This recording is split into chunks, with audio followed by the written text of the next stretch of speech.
이번 영상에서는 태평천국 운동에 대해서 이야기해 보도록 하겠습니다. 지난 영상에서 아편전쟁 이야기를 하면서 배상금 내기도 하고 여러 가지 이야기를 했잖아요. 이 배상금 문제도 그렇고요. 서양 세력이 들어오게 되면서 이 중국 본토에 있는 사람들이 굉장히 힘들어지기 시작했습니다. 그리고 이제 중앙과 지방 행정부가 부정부패를 일삼게 되면서 이 청나라의 조정도 굉장히 어지러워지고 사회가 혼란스러워졌습니다. 이런 상황에서 다양한 비밀 결사들도 생겨났고요. 또 객가와 본지인들의 싸움들도 굉장히 격해졌습니다. 이런 상황에서 크리스트교를 배경으로 한 배상제회라는 단체가 생겨나게 되는데요.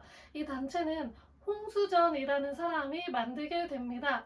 이 홍수전은 반란을 일으켜서 태평천국이라는 국가를 하나 만들고요. 그리고 자신이 천황의 자리에 오르게 됩니다. 이 배상제회에 소속되었던 양수청, 소조기 등 이런 사람들이 있었는데요. 양수청은 자신이 상제의 환생이라고 주장을 하기도 했고, 소조기는 아니야, 내가 예수다 라고 이야기를 하면서 더 포교를 했다고 합니다. 이 태평천국군은 남경을 점령을 하면서 본격적으로 제도를 실시를 하는데요. 대표적으로 천조전무제도라는 게 있습니다.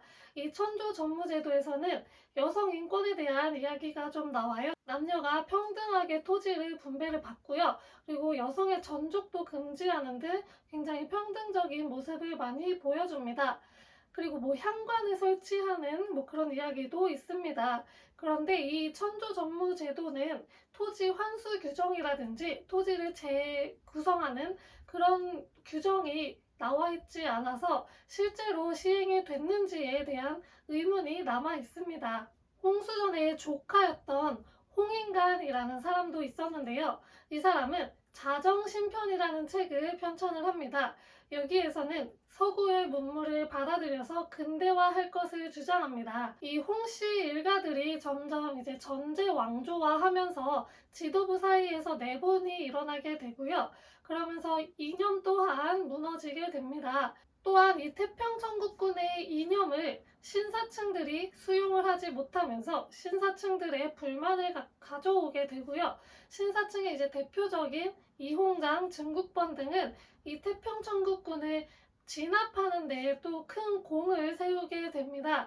또한 처음에는 이제 얘네가 크리스트교를 표방을 했잖아요. 그랬기 때문에 서양 세력들이 우리 편인가 하고서 그냥 묵인하고 있었던 게 있었는데 갈수록 조금 폭력적인 성향도 보이고 하니까 서양 세력이 봤을 때 우리 편이 아니구나 라고 생각을 하게 돼서 이 서양 세력도 청나라 조정에 협력을 해서 태평천국군을 진압하는 데 도움을 주게 됩니다.